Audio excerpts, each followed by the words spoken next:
जय हिंद दोस्तों, मैं प्रजीत कुमार आप सभी का अपना परिवार प्रत्युष क्लासेज पर स्वागत करता हूं। फ्रेंड्स, आज हम बिहार पुलिस कांस्टेबल का प्रीवियस ईयर क्वेश्चन पेपर करने वाले हैं और इसका एग्ज़ाम 18/8/2024 को हो चुका है। और अगर आप हमारे चैनल पर नए हैं तो चैनल को सब्सक्राइब कीजिए, वीडियो को लाइक कीजिए और अपने दोस्तों के पास भी शेयर कीजिए। और इस टेलीग्राम से जुड़ जाइएगा, टेलीग्राम से इसका PDF आपको मिल जाएगा।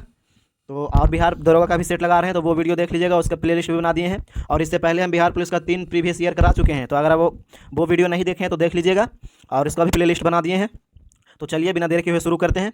और बिहार स्पेशल जीके भी ला रहे हैं सीरीज, और फिर बिहार के लिए इंपॉर्टेंट जीके जो भी होता है वो सब ला रहे हैं, देख लीजिएगा। बिहार जनगणना से ज़्यादा प्रश्न पूछा जाता है ये सब। चलिए देखते हैं। पहला प्रश्न है, भगवान बुद्ध का जन्म कहाँ हुआ था? तो भगवान बुद्ध के जन्म की बात करें तो इनका जन्म जो हुआ था वो नेपाल के लुम्बिनी नामक स्थान पर हुआ था। कपिल वस्तु के लुम्बिनी में हुआ था, ये याद रखिएगा। और इनका जन्म 563 ईसा पूर्व में हुआ था। और भगवान बुद्ध के पिता का नाम था सुधोधन और माता का नाम था माया देवी। और भगवान बुद्ध जो है वो बौद्ध धर्म के संस्थापक भी हैं। और भगवान बुद्ध को एशिया का ज्योति पुंज कहा जाता है, लाइट ऑफ एशिया, ये याद रखिएगा। और इनके जन्म के प्रतीक की बात करें तो कमल एवं सांड है, और मृत्यु के प्रतीक की बात करें तो स्तूप है, याद रखिएगा। और इनका मृत्यु जो हुआ था 80 वर्ष की अवस्था में 483 ईसा पूर्व में हुआ था। और फिर भगवान बुद्ध की मृत्यु जो हुआ था वो हुआ था उत्तर प्रदेश के देवरिया के कुशीनगर में हुआ था, कुशीनारा में हुआ था, याद रखिएगा। और बौद्ध धर्म में इसे महापरिनिर्वाण कहा जाता है मृत्यु को। चलिए अगला प्रश्न देखते हैं। हड़प्पा सभ्यता की खोज किसने की? तो हड़प्पा सभ्यता की खोज की बात करें तो ये राय बहादुर दयाराम साहनी ने किए हैं, याद रखिएगा। Rai Bahadur Dayaram Sahni, option C answer हो जाएगा, दयाराम साहनी। और इसकी खोज जो किए थे वो किए थे 1921 में ही, याद रखिएगा। और फिर हड़प्पा सभ्यता को आदि ऐतिहासिक अथवा कांस्य युग सभ्यता भी कहा जाता है। और फिर इस सभ्यता की मुख्य जो था वो मुख्य निवासी जो था द्रविड़ था और भूमध्यरेखीय था मुख्य निवासी। और हड़प्पा जो है वो पाकिस्तान के पंजाब प्रांत में रावी नदी के तट पर स्थित है। और जॉन मार्शल की बात करें तो जॉन मार्शल जो है वो भारतीय पुरातत्व विभाग के तत्कालीन सर्वेक्षण थे, महानिदेशक थे। और इन्होंने ही 1924 में सिंधु घाटी सभ्यता नामक एक उन्नत नगरीय सभ्यता की खोज किए थे, ये भी याद रखिएगा। और राखल दास बनर्जी की बात करें तो राखल दास बनर्जी जो हैं वो मोहनजोदड़ो की खोज किए थे 1922 में। और फिर रंगनाथ राव की बात करें तो रंगनाथ राव जो थे वो रंगपुर तथा लोथल नामक स्थान की खोज किए थे, ये भी याद रखिएगा। अगला प्रश्न है, भारत का नेपोलियन किसे कहा जाता है? तो भारत का नेपोलियन की बात करें तो ये समुद्रगुप्त को कहा जाता है, ऑप्शन बी आंसर हो जाएगा, समुद्रगुप्त। और समुद्रगुप्त जो है वो चंद्रगुप्त के प्रथम पुत्र और उत्तराधिकारी थे, ये भी याद रखिएगा। और इसे गुप्त साम्राज्य का बहुत अधिक विस्तार किया था, ये भी याद रखिएगा। और चंद्रगुप्त मौर्य जो है, चंद्रगुप्त मौर्य वो मौर्य वंश का संस्थापक था, ये याद रखिएगा। और अशोक मौर्य वंश का सबसे महान सम्राट था, ये भी याद रखिएगा। अशोक जो है वो मौर्य वंश का सबसे महान शासक था। और वहीं हर्षवर्धन की बात करें तो हर्षवर्धन जो है वो वर्धन वंश का संस्थक था, याद रखिएगा।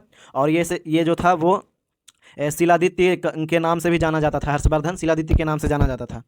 अगला प्रश्न मैथ है, इसका आंसर हम बता देते हैं। इसका आंसर हो जाएगा 2059 हो जाएगा, ऑप्शन बी आंसर हो जाएगा इसका, याद रखिए। अगला प्रश्न है, टिहरी बांध किस नदी पर स्थित है? तो टिहरी बांध की बात करें तो ये हो जाएगा भागीरथी और भिलांगना नदी पर है, याद रखिए। ऑप्शन सी आंसर हो जाएगा, भागीरथी और भिलांगना नदी के संगम पर है। और ये भारत का सबसे ऊंचा बांध है, ये भी याद रखिएगा। रोहन बोपन्ना किस खेल से संबंधित है?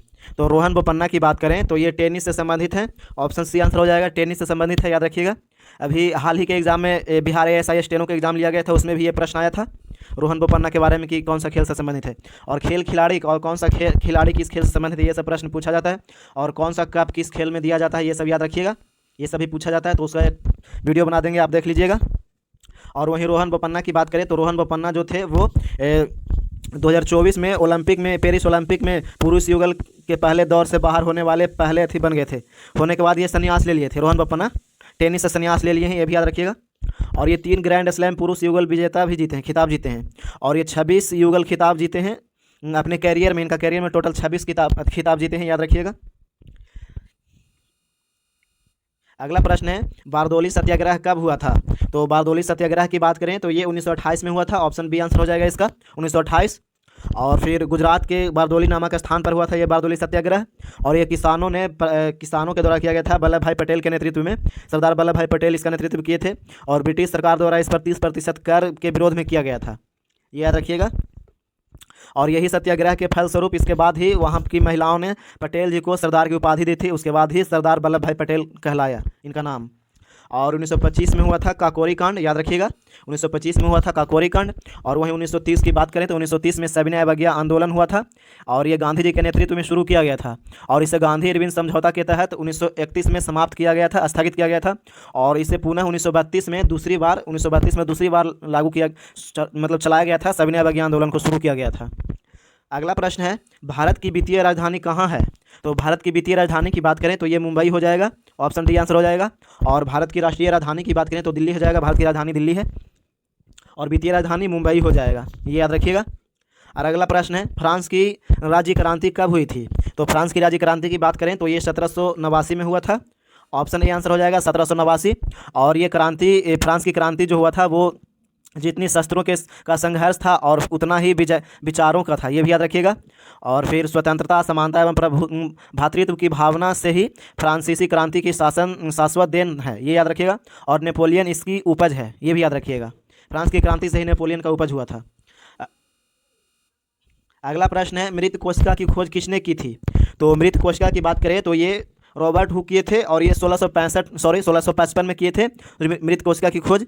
और फिर मृत कोशिका के जो खोज हुआ था वो कॉर्क स्लाइम की खोज की गई थी, ये भी याद रखिएगा, कॉर्क स्लाइम से किया गया था। और कोशिका की सजीवों की सबसे छोटी क्रियात्मक इकाई होता है, ये भी याद रखिएगा, मृत कोशिका। और लुई पास्चर जो थे पास्चुराइजेशन दिए थे, ये भी याद रखिएगा। और ग्रेगर जॉन मेंडल जो दिए थे आनुवंशिकता के नियम, मटर के पौधे पर नियम किए थे, ये याद रखिएगा ये सब। अगला प्रश्न है, वंदे मातरम के लेखक कौन हैं? तो वंदे मातरम के लेखक की बात करें तो ये बंकिम चंद्र चटर्जी हैं, हो जाएंगे, ऑप्शन बी आंसर हो जाएगा बंकिम चंद्र चटर्जी। और ये आनंद मठ से लिया गया, आनंद मठ उपन्यास से।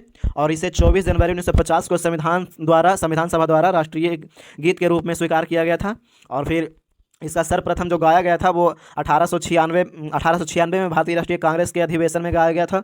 और 1896 के भारतीय राष्ट्रीय कांग्रेस के अध्यक्षता जो किए थे वो रहीमतुल्लाह सयानी किए थे, ये भी याद रखिएगा, उनकी अध्यक्षता में गाया गया था। और वहीं रविन्द्रनाथ टैगोर की बात करें तो गीत इनका अथी से लिया गया था, वो था जन गण मन लिया गया था, ये याद रखिएगा। और ये जो वंदे मातरम जो गीत है उसको गाने की बात करें तो 1 मिनट 5 सेकेंड तक गाने का है, उतना देर में गाया जाता है। और जनगण मन जो है वो रविन्द्रनाथ टैगोर से लिया गया है, रविन्द्रनाथ टैगोर लिखे हैं, उसका लेखक हैं। और फिर 24 जनवरी 1950 को राष्ट्रगान के रूप में जनगण मन को स्वीकार किया गया था। और पहली बार 1911 में गाया गया था कांग्रेस के कलकत्ता अधिवेशन में, ये भी याद रखिएगा। और ये इसको जनगण मन को 52 सेकेंड में गाया जाता है, ये भी याद रखिएगा। अगला प्रश्न है, तत्वबोधिनी सभा के संस्थापक कौन थे? तो तत्वबोधिनी सभा के संस्थापक की बात करें तो ये हो जाएंगे Devendranath Tagore, option B answer हो जाएगा देवेंद्रनाथ टैगोर, ये याद रखिएगा। और इसके प्रारंभ से न केवल ये जो थे वो ब्रह्म समाज में भी किए थे और फिर बंगाल के पुनर्जागरण में भी नया युग के सूत्रपात किए थे, ये भी याद रखिएगा देवेंद्रनाथ टैगोर। और तत्वबोधिनी सभा के मुख्य उद्देश्य जो था वो था धर्म के वास्तविक तत्व के खोज को बढ़ावा देना और फिर उपनिषदों के ज्ञान का प्रचार प्रसार करना, ये याद रखिएगा। और वहीं ईश्वर चंद्र विद्यासागर की बात करें तो ये राजा राम मोहन राय के ही समकालीन थे, ईश्वर चंद्र विद्यासागर। और फिर इन्होंने ही स्त्रियों की दशा को सुधारने की पर्याप्त उल्लेखनीय कार्य किया था, ये याद रखिएगा। और फिर 1856 में इनके प्रयास के द्वारा हिंदू विधवा पुनर्विवाह किया गया था, अधिनियम पारित हुआ था, ये याद रखिएगा, हिंदू विधवा पुनर्विवाह। और फिर राजा राम मोहन राय की बात करें तो राजा राम मोहन राय जो थे वो किए थे 1828 में ब्रह्म समाज की स्थापना किए थे राजा राम मोहन राय। और फिर दयानंद सरस्वती की बात करें तो ये 1875 में आर्य समाज की स्थापना किए थे दयानंद सरस्वती। वीडियो अच्छा लग रहा है तो वीडियो को लाइक कीजिए और चैनल को सब्सक्राइब कीजिए और अपने दोस्तों के पास भी शेयर कीजिए। नागार्जुन सागर बांध किस नदी पर स्थित है? तो नागार्जुन सागर बांध की बात करें तो ये कृष्णा नदी पर है, ऑप्शन बी आंसर हो जाएगा इसका, कृष्णा नदी। और ये बांध का निर्माण हुआ था 1955 से 67 के बीच हुआ था, ये याद रखिएगा। अगला प्रश्न है, भारतीय संविधान में मौलिक अधिकारों की संख्या कितनी है? तो भारतीय संविधान में मौलिक अधिकारों की संख्या की बात करें तो ये मौलिक अधिकार जो है वो 6 है, ऑप्शन बी आंसर हो जाएगा 6, याद रखिएगा। और ये जो है वो समानता का अधिकार हो जाएगा, याद रखिएगा ये सब, अनुच्छेद 14 से 18 समता या समानता का अधिकार। और स्वतंत्रता का अधिकार अनुच्छेद 19 से 22, याद रखिएगा। और शोषण के विरुद्ध अधिकार वो अनुच्छेद 23 से 24 है, शोषण के विरुद्ध अधिकार। और धार्मिक स्वतंत्रता का अधिकार की बात करें तो अनुच्छेद 25 से 28 हो जाएगा। और संस्कृति और शिक्षा संबंधी अधिकार जो हो जाएगा वो अनुच्छेद 29-30 में हो जाएगा। और एक है संवैधानिक उपचारों का अधिकार जो कि अनुच्छेद 32 में है। तो ये 6 वो है भारतीय संविधान के मौलिक अधिकार, ये याद रखिएगा। अगला प्रश्न है, खेड़ा आंदोलन कब हुआ था? तो खेड़ा आंदोलन की बात करें तो ये हुआ था 1918 में, ऑप्शन बी आंसर हो जाएगा 1918 में। और 1917 में हुआ था चंपारण सत्याग्रह, ये याद रखिएगा। और 1920 की बात करें तो ये 1920 में असहयोग आंदोलन हुआ था। और 1925 में हुआ था काकोरी ट्रेन कांड, ये याद रखिएगा। अगला है अंतर्राज्यीय परिषद किस अनुच्छेद में है? तो अंतर्राज्यीय परिषद की बात करें तो ये अनुच्छेद 263 हो जाएगा, ऑप्शन ए आंसर हो जाएगा अनुच्छेद 263। और वहीं अनुच्छेद 300 की बात करें तो अनुच्छेद 300 हो जाएगा वो वाक और कार्यवाहियाँ हो जाएगा अनुच्छेद 300 में। और 280 की बात करें अनुच्छेद 280 में तो वित्त आयोग से संबंधित है अनुच्छेद 280। और अनुच्छेद 270 जो है वो उद्गृह कर और उनका संघ तथा राज्यों के बीच वितरण से संबंधित है, याद रखिएगा अनुच्छेद 270। अगला प्रश्न है कंप्यूटर की अस्थायी मेमोरी क्या है? तो कंप्यूटर की अस्थायी मेमोरी की बात करें तो रोम हो जाएगा, ROM, ऑप्शन बी आंसर हो जाएगा इसका रोम। और रोम का पूर्ण रूप जो है वो रेड ओनली मेमोरी होता है, याद रखिएगा।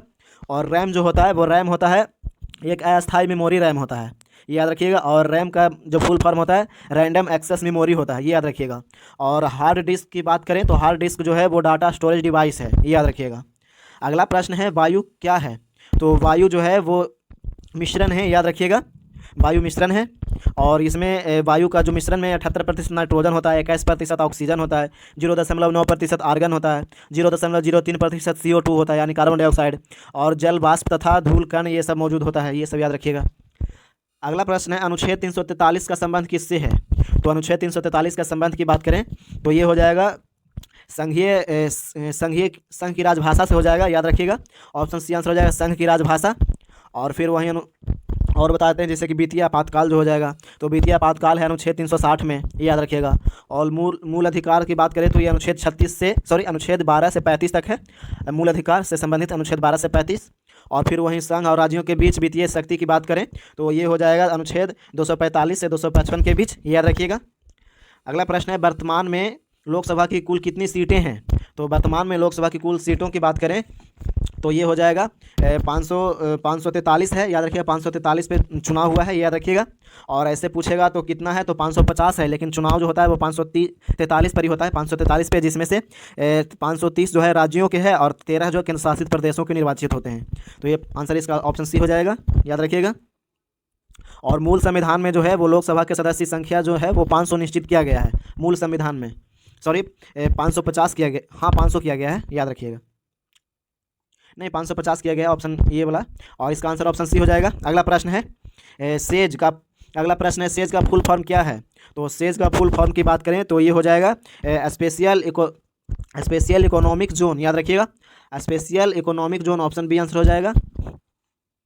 और इसके स्थापना जो किया गया था वो 2005 में भारत सरकार के द्वारा किया गया था, ये भी याद रखिएगा। अगला प्रश्न है राष्ट्रीय डॉल्फिन दिवस कब मनाया जाता है? तो राष्ट्रीय डॉल्फिन दिवस की बात करें तो ये 5 अक्टूबर को मनाया जाता है, ऑप्शन बी आंसर हो जाएगा इसका। और फिर 5 अक्टूबर 2009 को गंगा डॉल्फिन के राष्ट्रीय जलीय दिवस के रूप में घोषित किया गया था, मतलब डॉल्फिन को राष्ट्रीय गंगा जल के रूप में घोषित किया गया था, जलीय जीव के रूप में घोषित किया गया था, ये भी याद रखिएगा। और उसी समय से मनाया जाता है राष्ट्रीय डॉल्फिन दिवस। और 5 जून की बात करें तो 5 जून को विश्व पर्यावरण दिवस मनाया जाता है 5 जून को। और 5 दिसंबर की बात करें तो ये मृदा दिवस मनाया जाता है, विश्व मृदा दिवस 5 दिसंबर को, याद रखिएगा। अगला प्रश्न है पर्यावरण दिवस कब मनाया जाता है? तो पर्यावरण दिवस तो अभी बताया ही 5 जून को मनाया जाता है पर्यावरण दिवस, ऑप्शन बी आंसर हो जाएगा इसका। और फिर और एक है 22 अप्रैल है, तो 22 अप्रैल को विश्व पृथ्वी दिवस मनाया जाता है। और फिर 16 सितंबर को ओजोन दिवस मनाया जाता है। और फिर 2 अक्टूबर को मनाया जाता है अहिंसा दिवस। और महात्मा गांधी जी का जयंती भी है 2 अक्टूबर को, लाल बहादुर शास्त्री का जयंती है 2 अक्टूबर को, ये सब। और अंतर्राष्ट्रीय अहिंसा दिवस मनाया जाता है 2 अक्टूबर को। अगला प्रश्न है कौन सा तरंग अल्ट्रासोनिक होता है? तो अल्ट्रासोनिक की बात करें तो ये जो होता है वो होता है सोनार, याद रखिएगा, ऑप्शन बी आंसर हो जाएगा सोनार इसका। और फिर सोनार जो है वो इसका साउंड बहुत ही तेज़ होता है, याद रखिएगा। और ये रडार का अल्ट्रासोनिक तरंगों के प्रयोग में किया जाता है, रडार के इलेक्ट्रोमैग्नेटिक के रूप में किया जाता है इसका प्रयोग। वीडियो अच्छा लग रहा है तो वीडियो को लाइक कीजिए, चैनल को सब्सक्राइब कीजिए और अपने दोस्तों के पास भी शेयर कीजिए। Please subscribe my channel. Budget का उल्लेख किस अनुच्छेद में है? तो बजट का उल्लेख की बात करें तो ये अनुच्छेद 112 हो जाएगा, ऑप्शन बी आंसर हो जाएगा इसका। और अनुच्छेद 110 में है वो परिभाषा, धन विधेयक की परिभाषा है, याद रखिएगा। और फिर अनुच्छेद 114, हाँ अनुच्छेद 114 की बात करें तो इसमें विनियोग विधेयक है, याद रखिएगा, विनियोग विधेयक। अनुच्छेद 116 की बात करें तो इसमें हो जाएगा लेखानुदान हो जाएगा और प्रत्यानुदान हो जाएगा और आपदानुदान हो जाएगा अनुच्छेद 116 में। भारत में उच्च न्यायालयों की संख्या कितनी है? तो ये 25 हो जाएगा, ऑप्शन डी आंसर हो जाएगा इसका 25। और फिर वहीं अनुच्छेद की बात करें तो संविधान के भाग 6 में अनुच्छेद 214 से अनुच्छेद 231 तक उच्च न्यायालयों के गठन और स्वतंत्रता, न्यायिक क्षेत्र, ये सब शक्तियाँ प्रदान आदि है बताया गया है, याद रखिएगा। अगला प्रश्न है, किस मुगल शासक ने शाहू को मुक्त कर दिया था? तो शाहू को मुक्त करने वाला मुगल शासक की बात करें तो ये औरंगजेब हो जाएगा। ऑप्शन बी आंसर हो जाएगा औरंगजेब। 1889 में संभाजी के साथ उनके बेटे छत्रपति शाहू को भी बंदी बना लिया था, याद रखिएगा।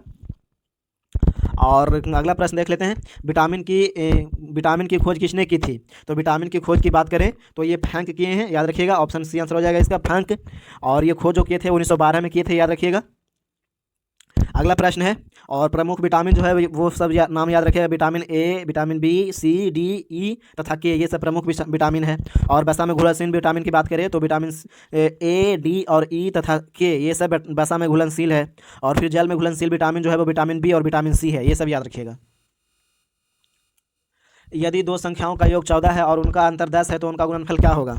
तो इसका गुणनफल जो हो जाएगा वो 24 होगा। ऑप्शन डी आंसर हो जाएगा 24। बिहार का शोक किसे कहा जाता है? तो बिहार का शोक की बात करें तो ये कोसी नदी को कहा जाता है। ऑप्शन बी आंसर हो जाएगा कोसी नदी, याद रखिएगा। और ये कोसी नदी जो है वो नेपाल और तिब्बत के सीमा रेखा पर स्थित गोसाईनाथ चोटी से निकलता है, ये भी याद रखिएगा। और फिर नेपाल में इसे सप्त कोसी के नाम से भी जाना जाता है, कोसी नदी को, याद रखिएगा।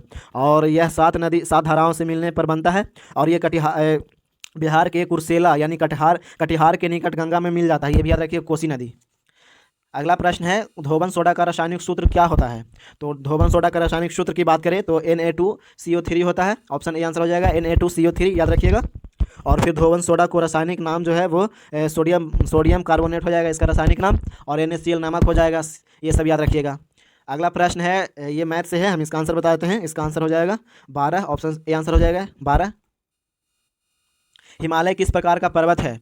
तो हिमालय किस प्रकार का पर्वत है? तो ये हो जाएगा वलित पर्वत है, याद रखिएगा। ऑप्शन ए आंसर हो जाएगा हिमालय वलित पर्वत है। और ये इसका जो सतह जो है वो बड़ा खाबड़ तथा शिखर शंक्वाकार है, ये याद रखिएगा। और फिर वहीं भारत की अरावली श्रृंखला जो है, ये अरावली श्रृंखला जो है वो विश्व की सबसे पुरानी वलित पर्वत का श्रृंखला है, ये याद रखिएगा। और फिर हिमालय के अलावे अल्पस हो जाएगा, यूराल हो जाएगा, रॉकीज हो जाएगा, एंडीज हो जाएगा, ये सभी वलित पर्वत हैं, ये भी याद रखिएगा। और माउंट किलिमंजारो जो है वो माउंट किलिमंजारो की बात करें तो ये अफ्रीका तथा फ्यूजिया यानी जापान का पर्वत, ज्वालामुखी पर्वत है, याद रखिएगा ये सब। और फिर और कुछ बता देते हैं और है, जैसे कि चलिए अगला प्रश्न देख लेते हैं।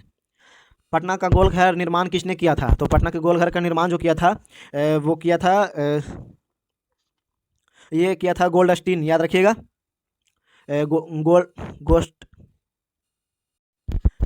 पटना का निर्माण जो किया था जॉन गोस्ट्रीन किया था। ऑप्शन बी आंसर हो जाएगा जॉन गोस्ट्रीन। और इसका निर्माण जो था 1786 में किया गया था, ये याद रखिएगा।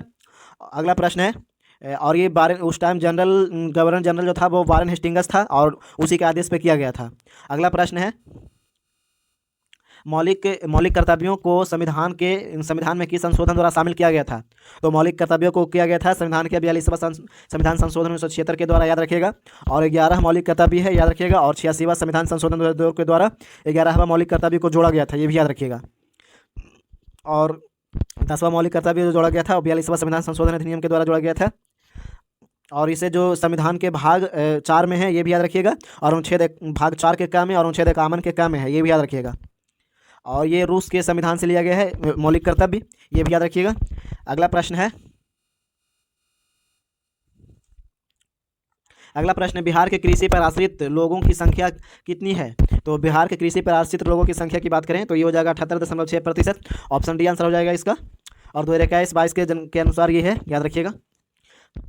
जीवन का अधिकार किस अनुच्छेद में है? तो जीवन के अधिकार की बात करें तो अनुच्छेद 21 में है। ऑप्शन सी आंसर हो जाएगा अनुच्छेद 21। और वह अनुच्छेद 14 की बात करें तो ये हो जाएगा विधि के समक्ष समता का अधिकार। और अनुच्छेद स्वतंत्रता का अधिकार हो जाएगा। और अनुच्छेद 32 जो है वो संवैधानिक उपचारों का अधिकार हो जाएगा। राष्ट्रपति अपना त्यागपत्र किसे देता है? तो राष्ट्रपति अपना त्यागपत्र देता है उपराष्ट्रपति को। ऑप्शन सी आंसर हो जाएगा इसका, उपराष्ट्रपति, याद रखिएगा। लिच्छवी स्तूप बिहार के किस जिले में है? तो लिच्छवी स्तूप जो है वैशाली में है। ऑप्शन बी आंसर हो जाएगा इसका, वैशाली। सुंदरबन किस राज्य में स्थित है? तो सुंदरबन की बात करें तो ये पश्चिम बंगाल में हो जाएगा। ऑप्शन बी आंसर हो जाएगा पश्चिम बंगाल। और ये गंगा ब्रह्मपुत्र नदी के डेल्टा क्षेत्र में स्थित है, एक राष्ट्रीय उद्यान है। और ये बाघ अभयारण्य है और व्हाइट टाइगर के लिए प्रसिद्ध है, ये भी याद रखिएगा। और बायोस्फीयर रिजर्व भी है, ये सुंदरबन। अगला प्रश्न है खिलाफत समिति का गठन कब हुआ था। तो खिलाफत समिति के गठन की बात करें तो ये बॉम्बे में कहाँ हुआ था, तो ये बॉम्बे में हुआ था और 1919 में हुआ था, ये याद रखिएगा 1919 में। निम्नलिखित में से किसकी इलेक्ट्रॉन बंधुता सबसे कम है। तो इलेक्ट्रॉन बंधुता की सबसे कम की बात करें तो ये हो जाएगा इलेक्ट्रॉन बंधुता जो हो जाएगा ये आर्गन हो जाएगा। ऑप्शन डी आंसर हो जाएगा इसका, आर्गन याद रखिएगा। और इसका शुरुआत से हम बताते हैं, क्लोरीन हो जाएगा, एक नंबर क्लोरीन, उसके बाद फ्लोरीन हो जाएगा, उसके बाद ब्रोमीन हो जाएगा, उसके बाद एक आयोडीन है, याद रखिएगा आयोडीन। तो आयोडीन के बाद फिर आर्गन हो जाता है, इसका आंसर डी हो जाएगा, आर्गन याद रखिएगा।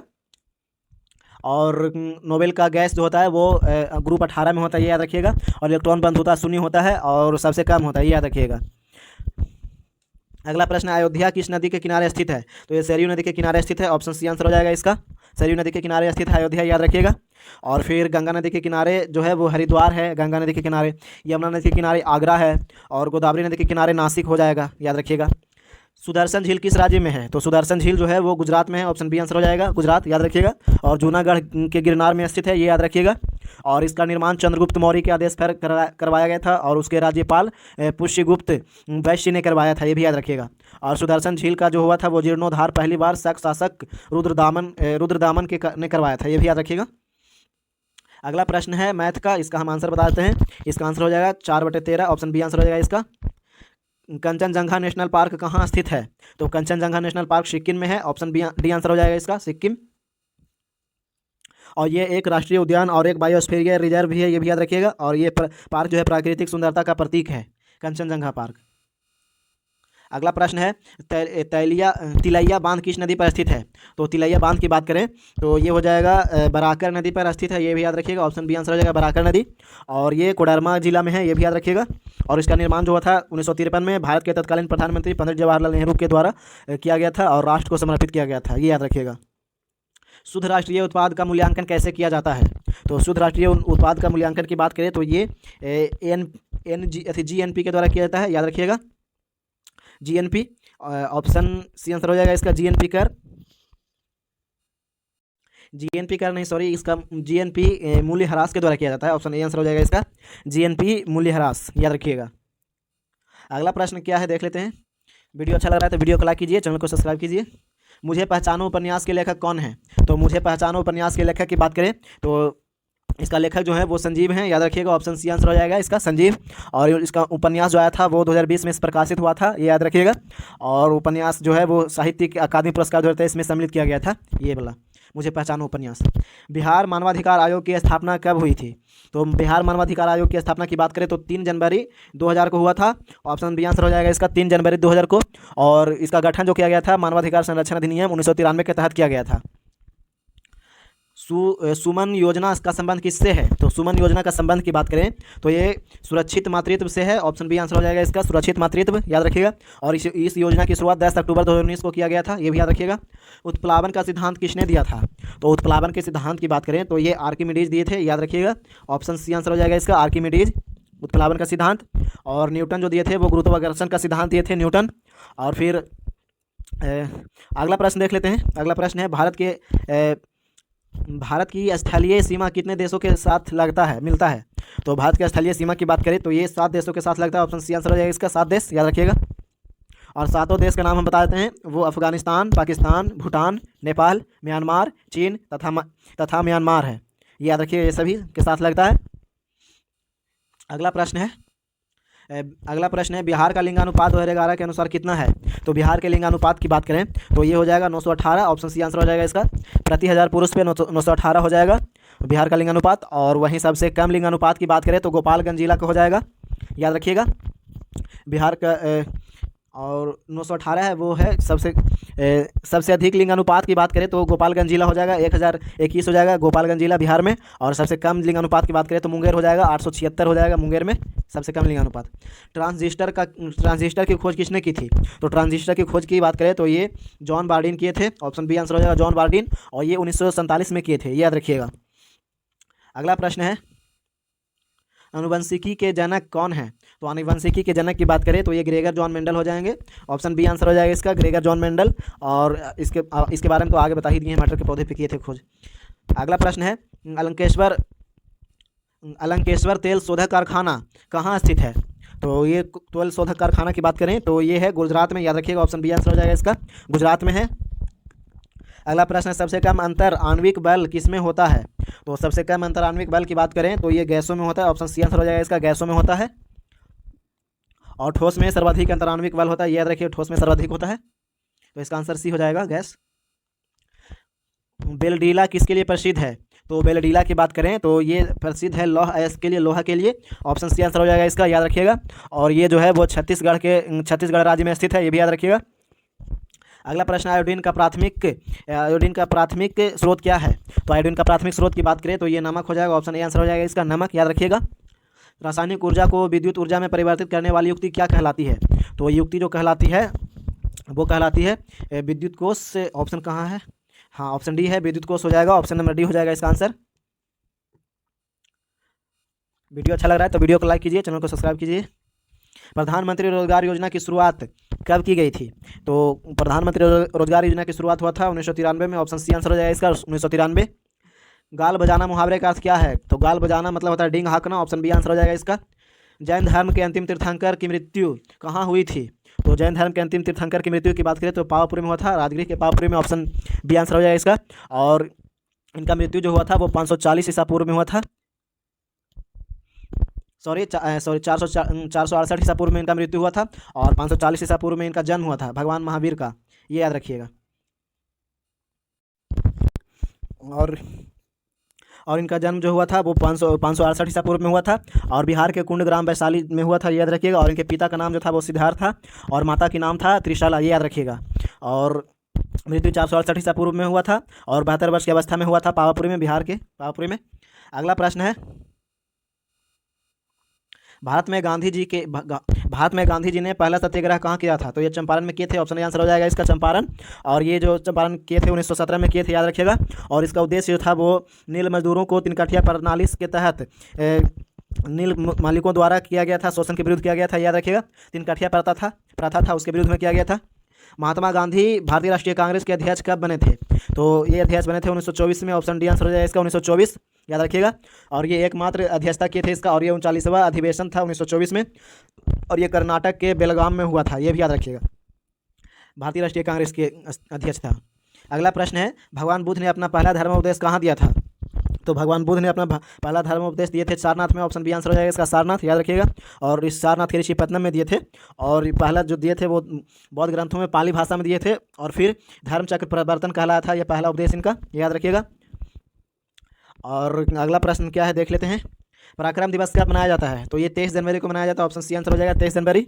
और अंतर्राष्ट्रीय सीमा शुल्क दिवस मनाया जाता है, याद रखिए 26 जनवरी को मनाया जाता है अंतर्राष्ट्रीय सीमा शुल्क दिवस।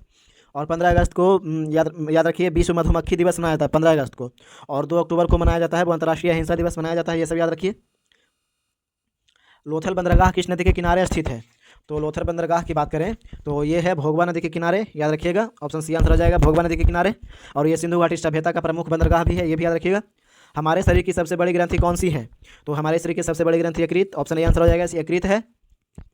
सोम प्रकाश नामक पत्रिका किसने निकाला था? तो सोम प्रकाश नामक पत्रिका ईश्वर चंद्र विद्यासागर निकाले थे, ऑप्शन बी आंसर हो जाएगा इसका। और ये 1859 में निकाले थे, याद रखिएगा। और इस पत्रिका के संपादक जो किया गया था वो द्वारकनाथ भूषण द्वारा किया गया था, ये याद रखिएगा।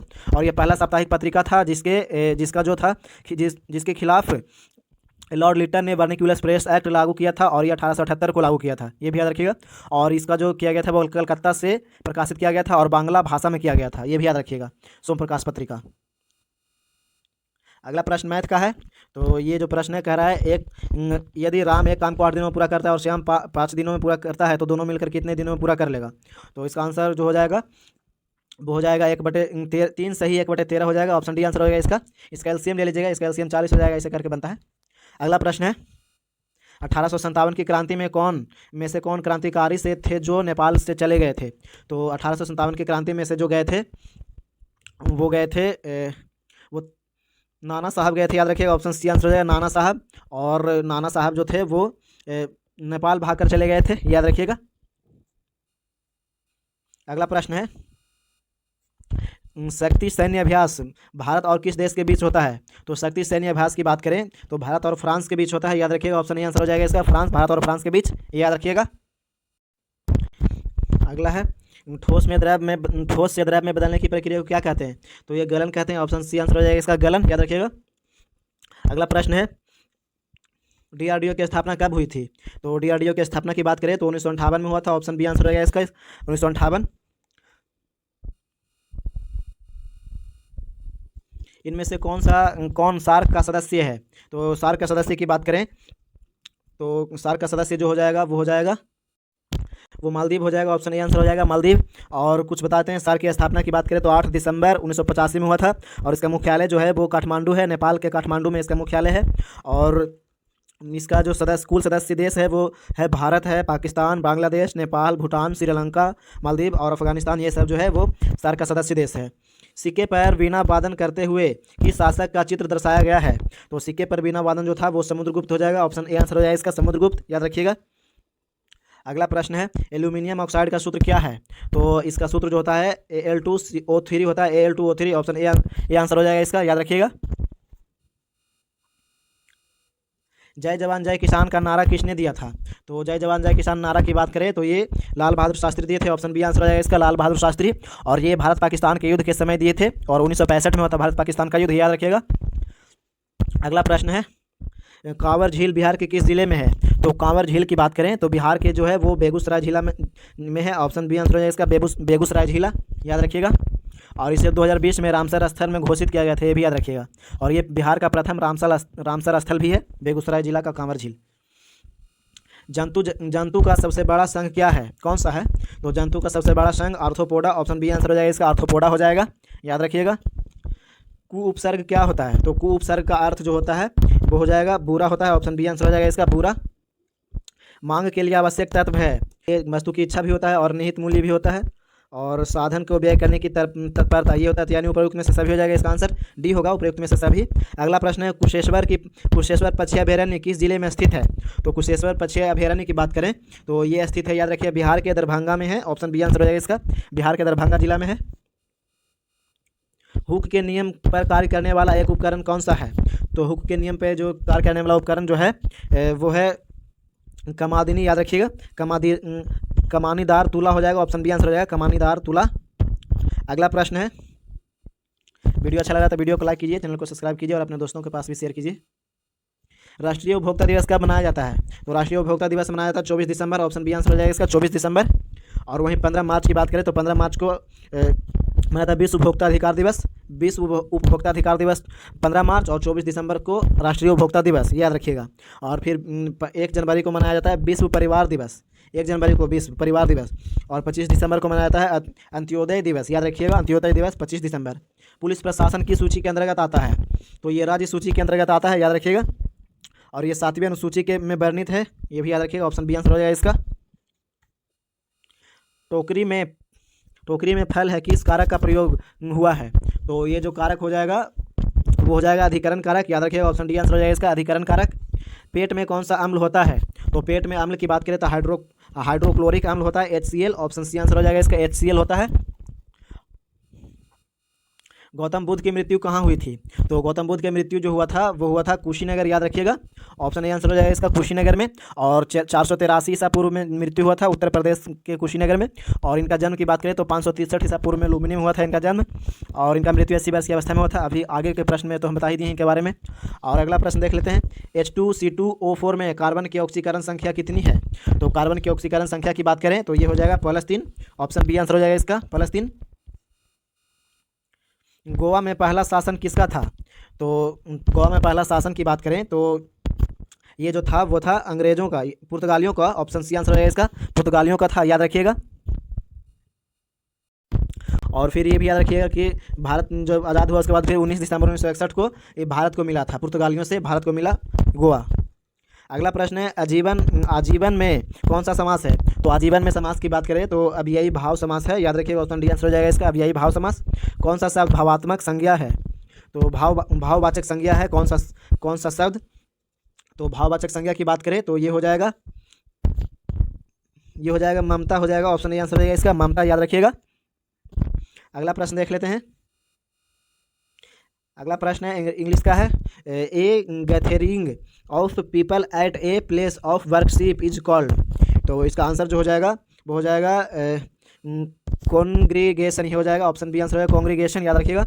अगला प्रश्न है फिल इन द ब्लैंक्स है करेक्ट इडियम के लिए। तो ये इसका देखते हैं, to take the dot dot by the horns. तो इसका जो आंसर हो जाएगा वो हो जाएगा बुल हो जाएगा। ऑप्शन बी आंसर हो जाएगा बुल, याद रखिएगा। अगला प्रश्न है इनकरेक्टली स्पेल्ड वर्ड चुनने के लिए बोल रहा है। तो इनकरेक्ट वर्ड जो हो जाएगा वो हो जाएगा सीक्रेट, याद रखिएगा। ऑप्शन सी आंसर हो जाएगा इसका, ये हो जाएगा आंसर। अगला प्रश्न है नाउन, इसके में पूछ रहा है नाउन। तो इसका आंसर जो हो जाएगा नाउन वो हो जाएगा एबिलिटी, एबिलिटी हो जाएगा। ऑप्शन ए आंसर हो जाएगा इसका एबिलिटी, याद रखिएगा। वीडियो अच्छा लग रहा है तो वीडियो को लाइक कीजिए, please subscribe my channel. Last प्रश्न है, तो इसका जो आंसर हो जाएगा वो हो जाएगा सीप, याद रखिएगा। ऑप्शन डी आंसर हो जाएगा इसका सीप। तो यही था बिहार पुलिस का प्रीवियस ईयर क्वेश्चन पेपर, देख लिए। और वीडियो को लाइक कीजिए, चैनल को सब्सक्राइब कीजिए, और बिहार दरोगा का भी सेट लगा रहे हैं वो सभी देखिएगा। इसका प्लेलिस्ट बना दिए हैं तो देख लीजिएगा। मिलते हैं अगले वीडियो में। जय हिंद, जय भारत।